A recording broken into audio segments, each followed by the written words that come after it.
meus amores! Como é que vocês estão? Bora de mais aula? Então, pega aí a sua apostilinha linda e maravilhosa. Vamos lá, só pra gente fechar algumas coisas que eu acho importante aqui ainda em Revolução Industrial e a gente já passa pro próximo capítulo, tá bom? Então, olha só. Lá na página 36 vai estar falando sobre a revolta dos trabalhadores, que é o momento que eles param de quebrar as máquinas, que eu falei no vídeo passado, e passam a reivindicar direitos políticos, porque eles entendem que o grande problema ali não são as máquinas em si, mas são a forma com que aquele processo da Revolução Industrial começou e passou a acontecer, tá bom? Peraí, deixa eu ajeitar só mais um pouquinho a câmera aqui. Agora tá melhor. Tudo bem? Então vamos lá no último parágrafo da página 36 para a gente marcar coisas importantes. Dá o marca-texto aqui. Meu assistente Paulo tá me dando o marca-texto. Muito obrigada. Então vamos lá, ó. Os trabalhadores logo perceberam que, se quisessem lutar contra a exploração a que estavam submetidos nas fábricas, deveriam encontrar outras formas de protesto, que não a destruição das máquinas. Tendo essa ideia em mente, os trabalhadores reivindicaram participação política para defender seus interesses. Surgiu assim o movimento cartista. Vamos marcar aí, ó. Vamos marcar esse parágrafo, ó. Os trabalhadores entenderam que, se eles quisessem realmente lutar contra a exploração que eles estavam vivendo, eles precisavam ter direitos políticos, serem ouvidos de maneira política, tá bom? E esse movimento foi chamado de movimento cartista na década de 1830. Continua marcando lá, ó. Seus membros propunham o pagamento de salários e ao fim da exigência de propriedade para ingressar como membro da Câmara dos Comuns, de forma que os operários pudessem participar delas. Então, o que a gente está vendo aqui e entendendo? Era necessário naquele momento que os trabalhadores tivessem direitos a entrar na vida política sem ter uma renda provada especificamente, ou tem que pagar um valor para isso. Porque se assim fosse, eles nunca teriam participação política, porque eles não tinham dinheiro nem renda, tá bom? Continuando lá, ó. Reivindicaram, lá no final do parágrafo, reivindicavam voto universal e voto secreto para os homens. Mesmo reprimido, esse movimento cartista conseguiu a aprovação de várias de suas propostas. Professora, qual que é a importância desse movimento? Que aqui a gente vai enxergar um primeiro movimento dos trabalhadores que vai abrir as portas para os próximos movimentos que vão reivindicar melhorias nas condições de trabalho a partir da Revolução Industrial. Porque, como a gente já tinha dito em outras videoaulas, a organização social, como as pessoas se comportavam, como que a vida passou a ser exercida após a invenção da máquina, após a velocidade do processo do maquinário, após a saída das suas casas para idas até as fábricas e os trabalhos para produzir aquilo que seria produzido, vamos dizer assim, isso vai ser um abre-alas para que esses trabalhadores que tiveram a sua vida toda mudada, essa sociedade que passou por tantas mudanças, pudesse lá para frente reivindicar mais direitos e a gente chegar até hoje em dia a ter o 13º salário, a ter o salário mínimo, direito a férias, horas de trabalho máximas, né? E assim sucessivamente.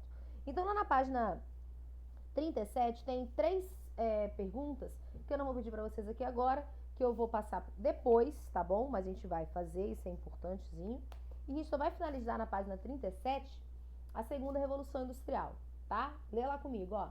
A Inglaterra foi o reino pioneiro na Revolução Industrial e até por volta da metade do século XIX, o fenômeno ficou praticamente restrito ao seu território. Aos poucos, no entanto, a Revolução Industrial se espalhou pela Europa, países como França, Bélgica, Alemanha e Itália. Logo, as invenções tecnológicas também se difundiram por outros continentes, ok? Vamos lá no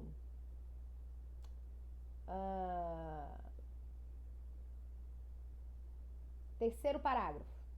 Mais do que se espalhar por outros países, a Revolução Industrial ocorrida desde a segunda metade do século XIX trouxe inovações ao setor industrial no que diz respeito aos materiais e às fontes de energia utilizados. Isso a gente já falou em outros vídeos, eu não vou falar muito mais aqui agora não, tá? Lá embaixo.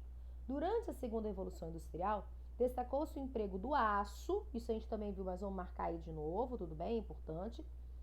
E nesse segundo momento, começou-se a explorar o petróleo, a descoberta de novos materiais e fontes de energia contribuiu para o desenvolvimento da engenharia química.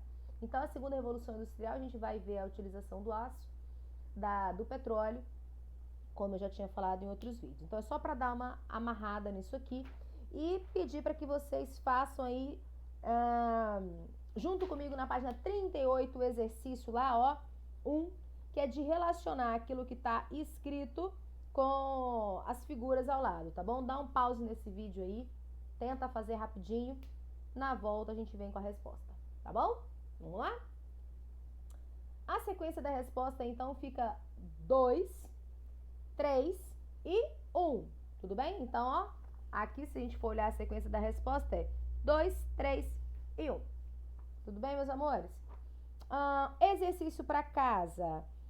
O da página 39, tá? O da página 39. Vocês têm que ter em mente o seguinte, gente. Quando a gente voltar das nossas aulas na sala de aula, eu vou pegar todos os exercícios que eu tô passando, todas as apostilas, todos os cadernos e vou estar conferindo. Porque eu tô fazendo aqui, eu tô anotando, eu tô marcando.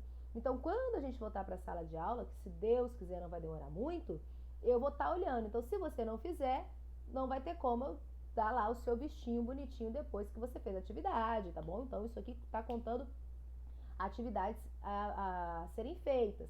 Então, não pense assim, não vou fazer agora porque não tem ninguém me olhando. Não façam isso, tá bom? Porque depois eu vou pegar todas as apostilas, pegar todos os cadernos para olhar e conferir tudo se foi feito, se não foi feito, tá bom? Porque eu tô anotando aqui o que eu tô passando, o que eu tô pedindo, tá?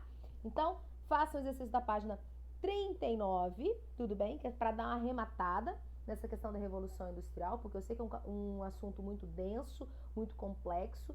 Na verdade, a gente precisaria até de mais encontros para que a gente conseguisse dar conta de todo ele, assim, com o pé nas costas, tá?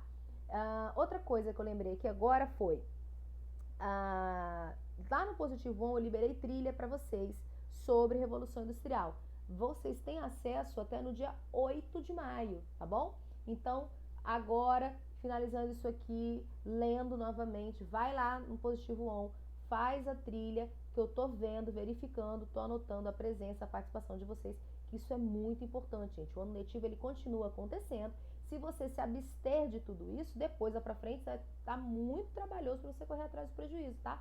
Então, apesar da gente estar tendo essas aulas aqui, ó, gravadas e online, a coisa tá funcionando. Tanto que semana agora a gente vai ter a nossa live pra gente conversar juntinho aqui, tá bom? Mas olha só, vocês têm que fazer, tá? Porque como a gente tem um calendário escolar para dar conta também, é necessário que vocês aí do lado de vocês façam a parte de vocês. Não deixem de fazer as atividades, porque lá no Positivo 1 fica registrado se você fez, se você não fez. E isso tudo vai servir para a gente acumulando as atividades avaliativas, as pontuações no decorrer desse ano, tá? Não se esqueçam disso, que isso aí não tá ficando de fora, não. Não pense que a gente tá esquecendo disso, não. Então, fica ligado.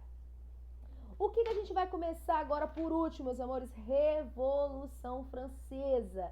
Uma revolução, assim, grande, cheia de acontecimento, cheia de coisa que vai pra frente e depois volta, e gente que entra, e gente que sai, e uma coisa doida, e nome, e assim, aquela loucura. Então, o que eu preciso de você? Toda aquela atenção e todo aquele carinho que você teve quando a gente estudou Revolução Inglesa, tá bom?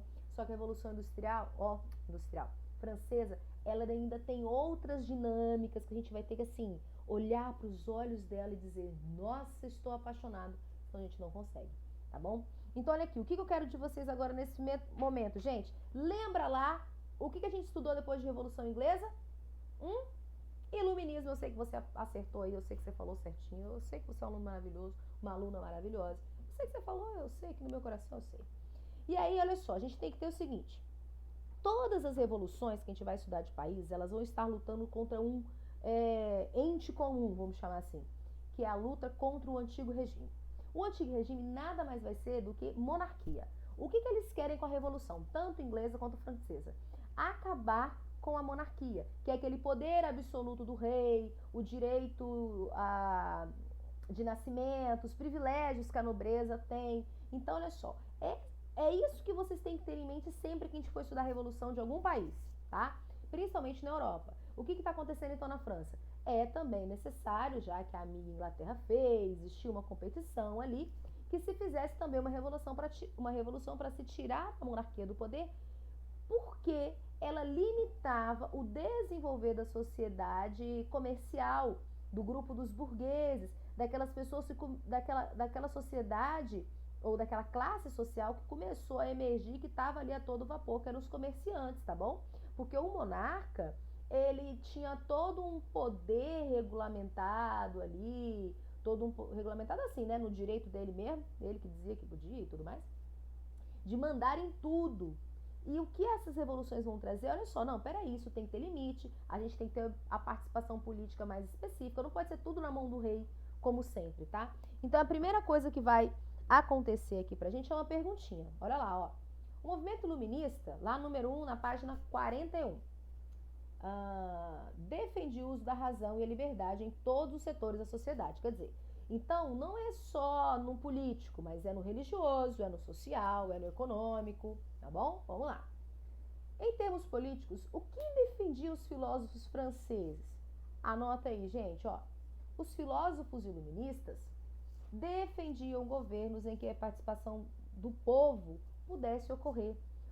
Eles diziam o seguinte, olha só, é necessário que a participação do povo aconteça para que uma sociedade de fato viva e exerça a sua melhor parte, a sua melhor desenvoltura, tá bom? Então eles diziam que a não participação do povo era extremamente prejudicial para a liberdade, para a justiça, para a igualdade, para a liberdade de pensamento e para que a gente não vivesse impregnado daquelas crenças pouco científicas da Idade Média, por exemplo, tá? Então, continua aqui comigo, ó. A monarquia moderada era defendida por Montesquieu e Rousseau defendeu as obras e a república como um tipo de governo, tudo bem? Então, olha só, vamos começar a destrinchar esse processo de evolução industrial e o que isso tem a ver. Vem aqui, ó. A sociedade francesa era dividida em estados. Vamos marcar isso aí, ó. Olha aqui o seu marca-texto. Se você não pegou, dá pause, corre lá e pega. Olha aqui, ó. A sociedade francesa era dividida em estados, segmentos definidos pelo nascimento e praticamente não apresentava mobilidade social. Professora, o que é mobilidade social? Mobilidade social é a oportunidade que você tem ou não de sair de uma classe, de um lugar na sociedade e ir para o outro. Exemplo, se você trabalha muito, estuda, faz uma faculdade de direito, passa na OAB, começa a pegar vários casos, o que vai acontecer com você? Você vai deixar de fazer parte de uma classe social que às vezes era aquela de uma pessoa nada a ver e vai passar a fazer parte de uma classe de poder, de status, dos advogados, concorda comigo? Nesse momento, não se tinha esse direito, porque o estudo estava vinculado àquelas pessoas de alguma determinada classe, ou como eles vão dizer aqui, um determinado estado. Quer dizer que o estudo, o conhecimento ou o direito a alguma coisa não era dado a todos, tá bom? Era dado somente a algumas pessoas de um estado específico, ou que a gente vai entender que melhor de um estamento específico, tá? Então vamos lá. O primeiro estado, continua marcando aqui, ó. O primeiro estado era formado pelos membros do clero. Professora, como é que eu vou entender isso melhor? Pensa que isso aqui é uma pirâmide, tudo bem? Lá no topo é o primeiro estado, tá?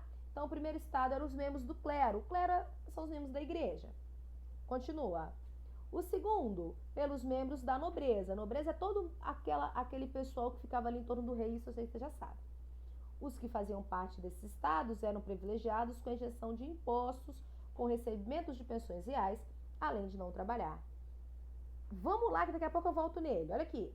O terceiro estado, ou seja, lá na base da pirâmide, era composto de todos aqueles que não pertenciam à clero nobreza, ou seja, pela burguesia, pela população urbana, pobre e pelos camponeses. Então, quer dizer que na França, não, a sedimentação, o lugar na sociedade, ele era ainda mais simples, vamos dizer. Ou você era do clero, da igreja, ou você era nobre, ou você era o resto da população. Não independente do que você fizesse. Independente se você tivesse 35 alqueires de terra, ou se você tivesse só o seu quadrado ali debaixo do seu pé, independente disso, você faria parte do terceiro estado. Por exemplo, agora, se você era nobre, de linhagem azul, de nascimento, por exemplo, se você tivesse título de nobreza, você estaria lá no segundo estado.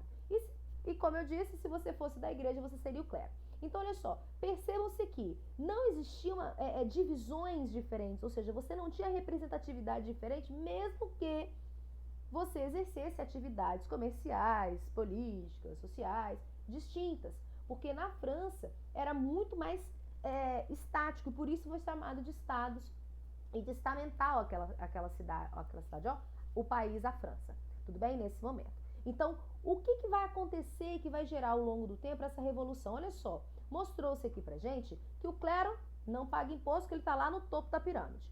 O segundo estado, que são os nobres, ele também não paga imposto, além de não pagar imposto, olha só, não trabalha e ainda recebe vantagens reais. Meu Deus do céu, o camarada fica ali por conta de coçar o dedo mindinho.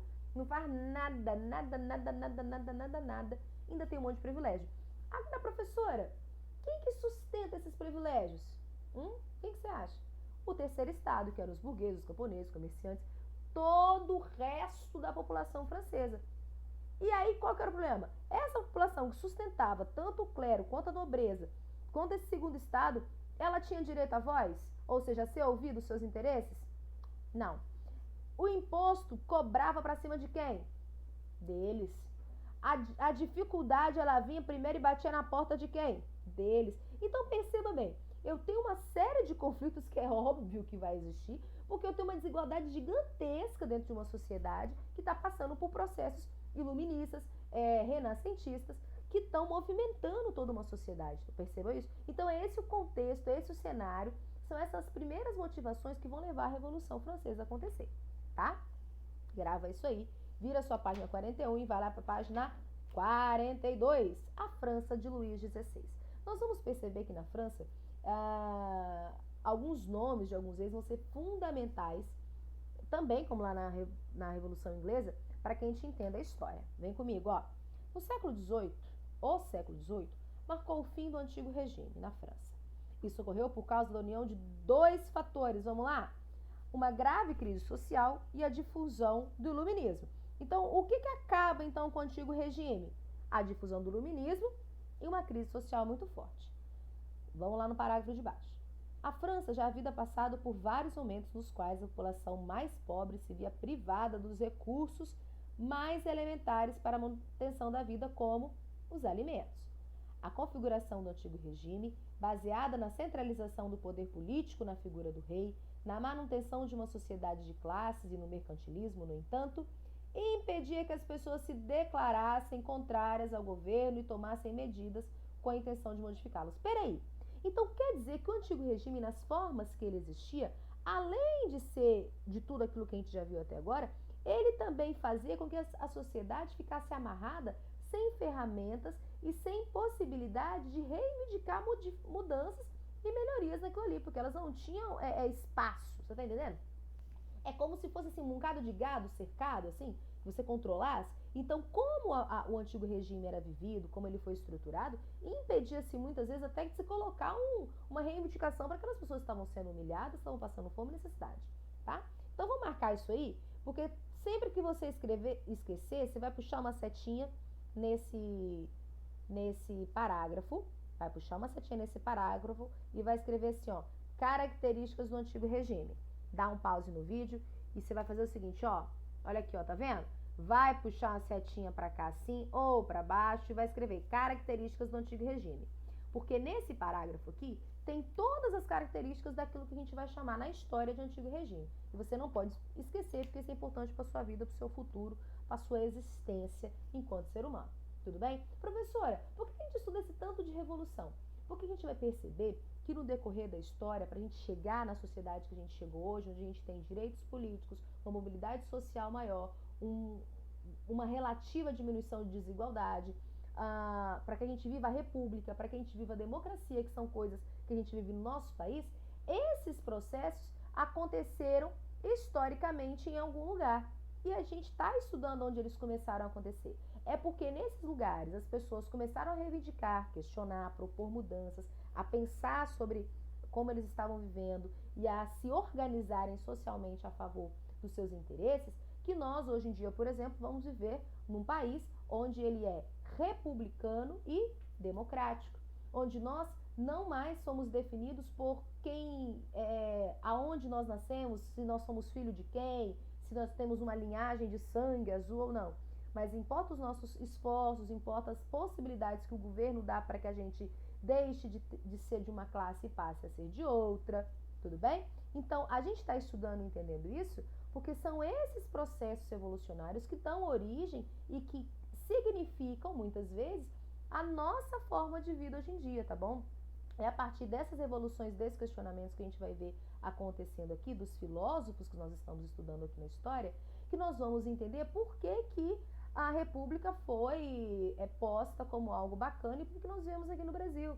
Porque isso determina muito da nossa vida. Porque se a gente não tivesse passado por esse processo, por exemplo, a gente vivesse numa sociedade estamental, onde o lugar nosso na sociedade fosse definido pelo nosso nascimento, por exemplo, não adiantava nada você ter oportunidade de estudar, você ter oportunidade de fazer um comércio gigantesco, porque você não ia sair do lugar. A sua vida ia ser daquele jeito para sempre. Não adiantava nada você não concordar com aquilo que o governador estava dizendo, porque na verdade você podia ser preso até morto se você discordasse. Tudo bem? Então isso aqui é muito importante para a gente perceber quais são as ferramentas e instrumentos que vão sendo criados e desenvolvidos do decorrer da história para que hoje, no dia de hoje, nós vivamos como nós vivemos. Tudo bem? Vira a página, vamos lá na página 43. Os Estados Gerais. Vem aqui comigo, ó. Com a crise econômica que se estabeleceu sobre a França no fim do século XVIII, o ministro das Finanças francês, Jacques Necker, acho que é assim que fala, né? Aconselhou o rei Luís XVI a convocar a Assembleia dos Estados Gerais. Nela, o rei e os representantes de cada estado deveriam discutir soluções para os problemas financeiros do rei. Então, olha só, a gente chegou no primeiro momento entendendo como é que estava dividida a França, quais eram os lugares sociais. A gente começou a ver que o que acabou com o antigo regime foi as ideias iluministas e uma crise muito grande. E chegamos agora à Assembleia dos Estados Gerais, que foi uma assembleia convocada pelo rei exatamente para discutir aquela crise e aqueles novos pensamentos que estavam surgindo ali na França, que estavam ali borbulhando na França, e o que estava acontecendo com o país. Era necessário discutir e entender aquele processo. Vem comigo. A população francesa, às vésperas da Revolução, somava cerca de 26 milhões e 400 mil habitantes. O primeiro estado, olha só, analisa ali comigo, ó, tinha 100 mil habitantes. O segundo estado, 300 mil habitantes. Já o terceiro estado, gente, olha como é que era discrepante o negócio. Tinha cerca de 26 milhões de habitantes. Então, peraí, como que podia o primeiro estado e o segundo estado deter os maiores privilégios, sendo que a maioria da população ficava no terceiro estado? Olha como é que isso é desigual e muito disso acontece até hoje, hein? Continua comigo. Para participar da Assembleia, foram escolhidos deputados representantes para os três estados. O primeiro estado participava com 247 membros, o segundo com 188. O terceiro estado representava praticamente 95% da população francesa e tinha somente 500 500 membros. Mas peraí, eram membros de todas as facetas das pessoas daquele estado? Não, era, olha aqui, ó, entre advogados, médicos, comerciantes e burocratas. Então, peraí, quer dizer que as pessoas estavam sendo definitivamente representadas por esses 500 representantes? Se eu tenho 26 milhões, você acha que 500 pessoas são capazes de representar a diversidade de interesses num total de população de 26 milhões, gente? Vocês acham? Não dava certo. E sabe por quê? Porque o primeiro e o segundo estado, eles votavam juntos. E o terceiro estado votava separado. E o voto não era pela quantidade de habitantes, por exemplo. Era por estado. Então, quer dizer, o primeiro estado tinha um voto, o segundo estado tinha outro voto, e o terceiro estado tinha outro voto. Ou seja, no total eram quantos? 3 votos. Mas peraí, o primeiro estado ele tinha vantagem? Tinha. O segundo estado tinha vantagem? Tinha. O terceiro estado tinha vantagem? Não. Porque o primeiro se coligava com o segundo, eles votavam entre si naquilo que era melhor, e o terceiro estado ficava para lá votando sozinho. Ou seja, ele era sempre derrotado. Ele sempre era derrotado. Por quê? Porque mesmo que ele tivesse o maior número de habitantes, ele não tinha, o sistema de votação não tinha esse referencial como patamar, como aquilo que fosse definir como ia acontecer o sistema de votação. Então, quando se aconteceu a primeira Assembleia Geral, o conflito mais gritante e eminente foi esse aí. Eu tenho uma Assembleia Geral, onde eu tenho 3 estados, onde cada um só tem direito a um voto. O primeiro e o segundo votam juntos, o terceiro sempre fica a par das coisas. Então, na Assembleia Geral e nada, estava dando a mesma coisa. Eles começaram, então, a reivindicar o direito de que os votos fossem pela quantidade de habitantes. Ou seja, aí sim o terceiro estado podia ganhar. Aí sim o terceiro estado ia ter direito, ou seja, ia ter chance de ter os seus pedidos atendidos de verdade. Tudo bem? Mas daqui pra frente a gente vai estudar muito mais coisa. Grava primeiro essas coisas que são muito importantes. E até o nosso próximo vídeo, porque é muita coisa para um vídeo só. Fica muito cansativo, é muita informação. Então nós vamos picar essa Revolução Industrial em uns 2 ou 3 videozinhos, tá bom? Um beijo, faça atividade, vai lá no Positivo On, faz a trilha que eu tô, ó, de olho em vocês. Tchau, até o próximo vídeo.